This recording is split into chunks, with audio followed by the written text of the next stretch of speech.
I want to talk to you today about Happy Sunday. I want to talk to you today about silence and being silent, and so much in the Bible about silence and holding your tongue and things like that. I was looking it up, studying a little bit about the differences between when and when not to really speak out loud. There's some differences in there. There's one of the things about silence is you can be silent because when you're speaking, it could be a sin. It can be a sin to speak out. If you're speaking of things that are sinful and things like that, it can be a blessing if you're speaking of spiritualistic Christ things and for Him. So you kind of got to know when to be silent, and you kind of got to know when to speak up. Um, so there's a ton of stuff in here about that, and I think that's pretty cool. We're going to pop up this thing here, and we're going to go to. Here's one. It's the 25 important verses about silence. So here it is right here. Bible verses about silence. There are times when we are to remain silent, and there are times when we are to speak up. The times when Christians are to remain silent are when we are removing ourselves from conflict, listening to instruction, and we're controlling our speech. Sometimes we must be go before the Lord and stand still in His presence, and sometimes we need to be silent and get away from the distractions to hear Him. So that's what prayer and meditation and things like that are about, whatever you want to call it. It is essential in our walk with the Lord that we learn how to be silent before Him. Sometimes silence is a sin. So it is a shame that many of today's so-called Christians are silent when it's time to speak out against sin and evil. As Christians, we preach the word of God, discipline and rebuke others. Many Christians are the worldly. See, that stuff. I don't know. Some of this I get. Some of it I don't really get into, because I know it's just helping me revert back to some other things I was studying. Another time to be silent is to let the Lord be your vindicator. Let Him do your work for you. And I think that's a lot of times when you kind of like, you don't want to deal with conflict, and you don't go that route, and you don't get into it with people. I think maybe turn the other cheek means that let the Lord deal with what He's going to deal with. And help you in that way, and sometimes that helps, like karma is a bitch,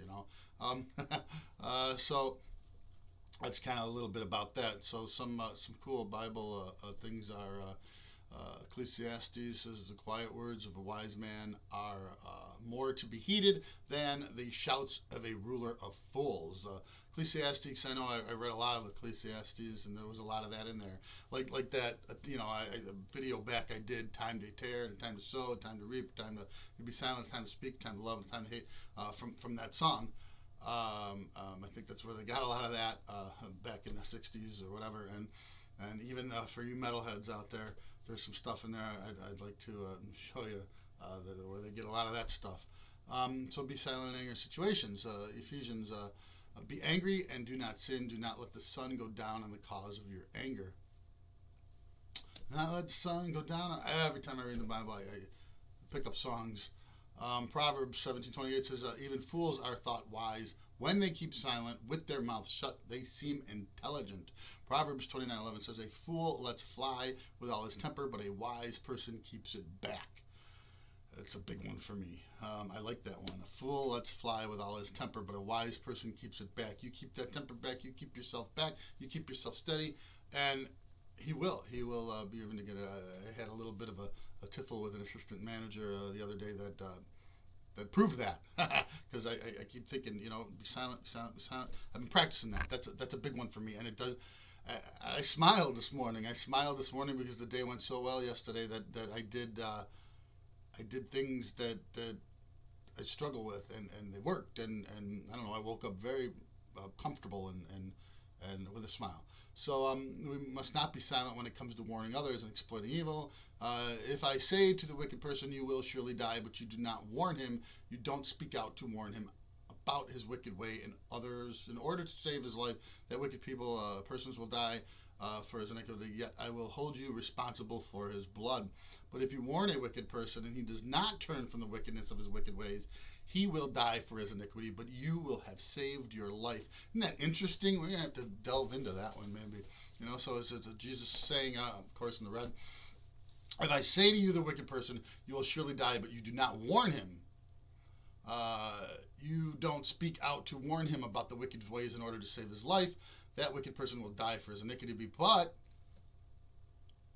Jesus will hold us responsible for his blood. So that's interesting. Isn't that interesting? So I think being silent is a way of warning them because they start getting in their own heads and like, what the heck's going on there? I also think, you don't have to push, you don't have to warn. That's to me, that's there's stuff in the Bible that contradicts that because that's their own spiritual journey, and they got to come to that stuff in grips and terms with their own self. But I don't think they mean like, don't do this, don't do that, and don't force stuff. I think it still means in silence by spiritually doing, by showing, by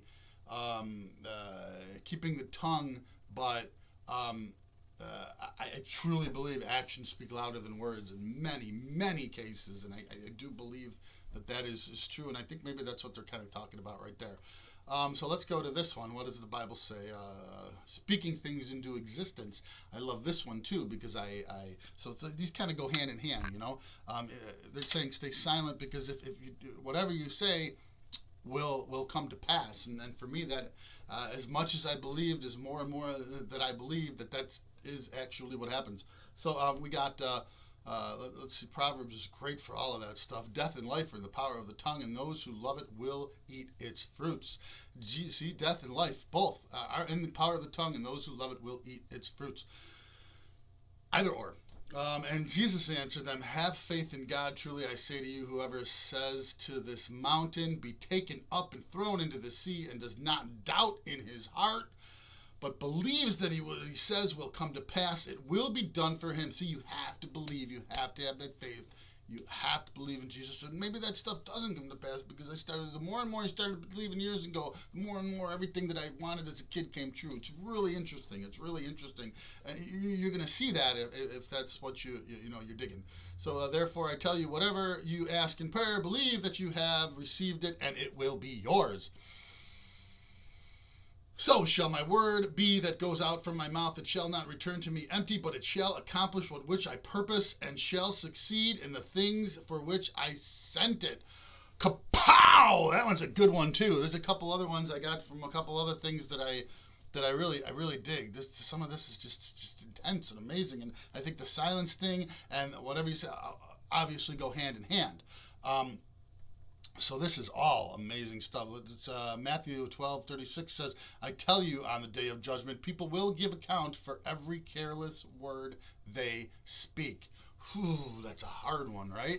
Because you know that you're going somewhere, and we all know that the only thing true to life is death and taxes.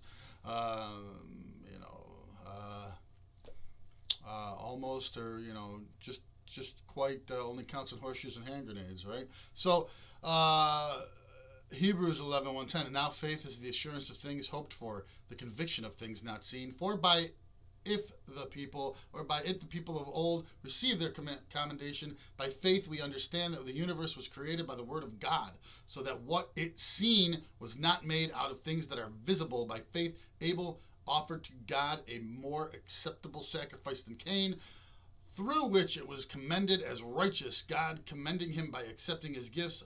And through his faith, though he died, he still speaks. By faith Enoch was taken up so that he should not see death, and he was not found because God had taken him. Now before he was taken, he was commended as having pleasure to please God. A lot in there, a lot that trails off into some other things. So, but we see the point. We see that point. Ezekiel, love Ezekiel. For I am the Lord, I will speak the word that I will speak, and it will be performed. I will speak the Lord that it will speak, and it will be performed. I will no longer be delayed, but in your days, O rebellious house, I will speak the word and perform it, declares the Lord God. Pow! So, yeah, a lot of that cool stuff, And this last one is a little off topic here. I don't know if any of you know this, but the Apostle Paul, some people feel that he was a false prophet because he didn't teach the teachings of um, those the synagogues and those that believed in the law, because this is contradicts a lot of that.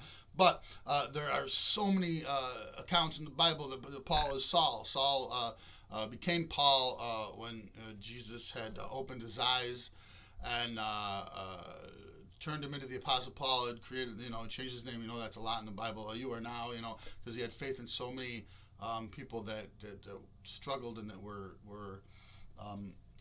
did not do the word of the Lord, and that he was a big one. He was a big tyrant of the Christians, and turns into and Jesus, God did His works in him and turned him into Paul, and he wrote half the New Testament. But a lot of it contradicts that you have. He's the one that wrote in Romans. Romans is a big one for Paul. He wrote Romans that have faith and you'll get to you get to salvation not through works and things like that. And we discussed that a little bit before. What I really like though is that he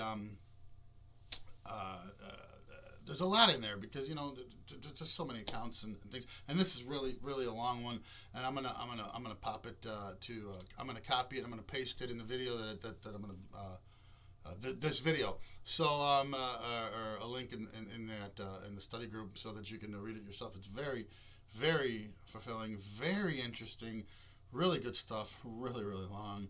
And stuff like that. So yeah, this one is really interesting, and maybe we'll get into a whole topic of that. But maybe when you want to study it a little bit for yourself. Yeah, that silent thing works. I've been practicing that one for a while, and it's been helping. And it's hard, and but if you're silent, He will take care of you, and He will be your vindicator, and things like that. And you don't want certain things that, you start saying things, you don't want these people that have all these ailments and all these pains. Well, they will it to be. They will it into existence.